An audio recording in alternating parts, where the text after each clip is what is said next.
In today's episode, we'll explore an exciting and often misunderstood concept, cybernetic art.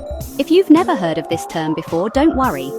By the end of this episode, you'll have a clearer understanding of what it is, how it works, and why it's important in the context of both contemporary art and our relationship with technology.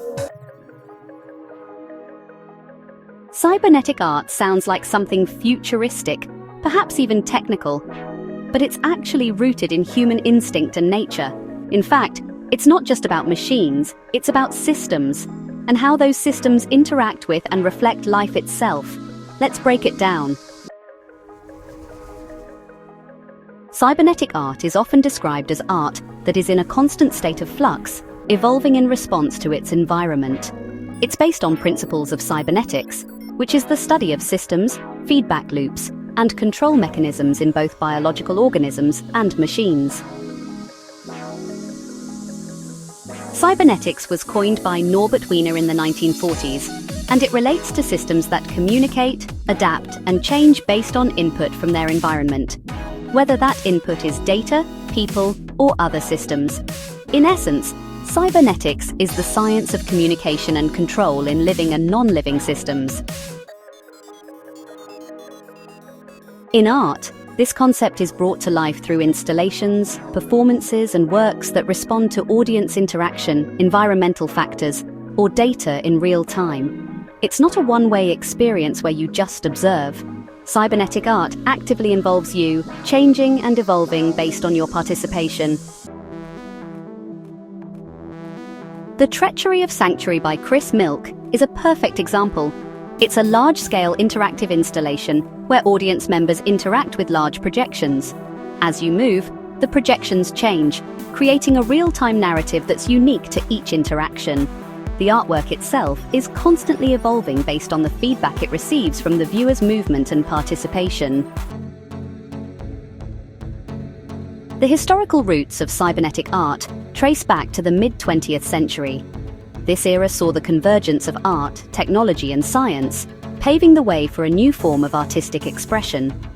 Pioneers in the field began to explore the relationship between humans and machines, questioning how technology could be used creatively. This exploration laid the groundwork for what we now recognize as cybernetic art. Norbert Wiener once said, "Cybernetics is the scientific study of control and communication in the animal and the machine." Cybernetic art builds on ideas from both avant-garde movements and science fiction. It draws inspiration from Dadaism, Surrealism, and Constructivism, all of which sought to break traditional boundaries and question the role of the artist, audience, and machine. These movements challenged conventional perceptions, opening up new possibilities for integrating technology into artistic practice. The 1950s and 60s saw a rise in cybernetic art as artists began to experiment with early computers and feedback systems. Many of the first cybernetic artists were also engineers, fascinated by the idea that machines and systems could be used to create art, rather than simply perform tasks. Rosen's The Mechanical Sculpture from 1962 used motors and lights to create a sculpture that was always changing, symbolizing the feedback loops and systems of cybernetics. Wendy Jacob, an artist working at the intersection of technology and performance, often integrates feedback loops from real-time environmental data like temperature or sound to create dynamic art that responds to the space and the audience's presence. Key elements of cybernetic art include the use of feedback loops, real-time data, and the integration of machines and systems to create dynamic, responsive works.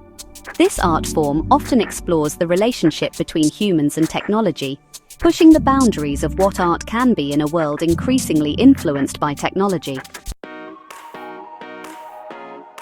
Interaction.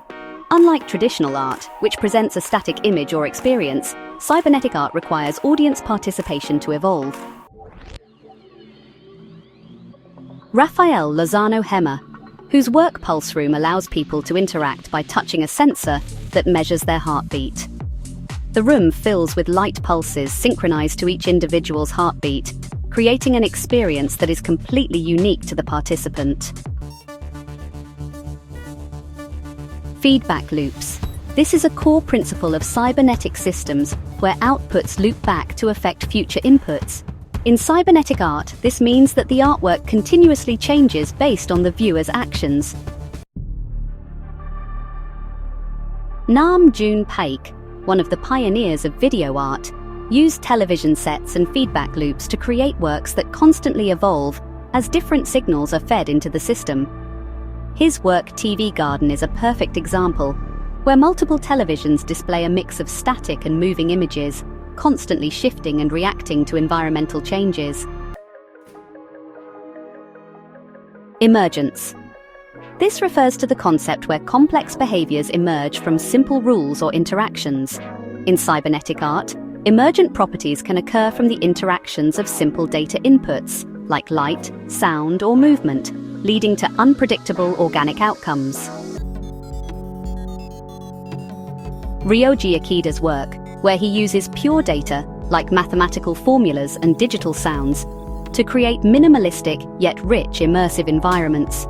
His works such as Data.Scan explore how simple data inputs can transform into profound visual and auditory experiences, showcasing the power of emergence in cybernetic art. Sustainability in cybernetic art. As we explore the world of cybernetic art, sustainability becomes a critical issue. Digital and interactive installations often rely on computational power, which can have a significant environmental footprint. The challenge for cybernetic artists is to incorporate sustainable practices into their art, using minimal resources, creating low-energy art installations, and focusing on the ethical use of technology. Olafur Eliasson's Little Sun, while not strictly a cybernetic artwork, is an example of an artist merging environmental concerns with technology. His solar-powered lamps serve both as functional tools and as art, reminding us of the balance between creativity and sustainability. Pinar Yoldas, an artist known for her eco-futuristic work, which addresses the relationship between technology and nature. She integrates both organic and synthetic processes in her cybernetic installations, using materials that are sustainable and exploring speculative futures where nature and technology are interwoven in a harmonious system. To quote Yoldas, "I create eco-futuristic artworks as a way to ask questions about how we interact with both the environment and technology, and how we can create art that's sustainable in every sense of the word." Cybernetic art is not just about machines or technology.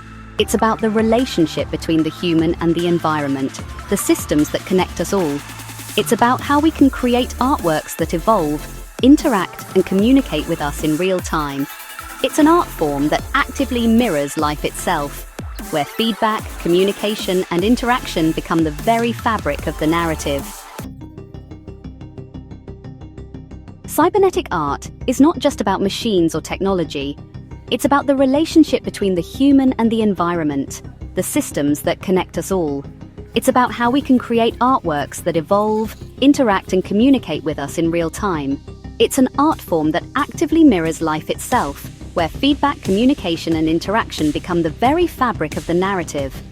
Quote from artist John Mader: "Cybernetics in art is not just about making cool machines. It's about understanding the flow, the relationships, the systems. It's about creating art that is alive, a work that breathes." Here's a quote from artist John Mader: "Cybernetics in art is not just about making cool machines. It's about understanding the flow, the relationships, the systems. It's about creating art that is alive, a work that breathes."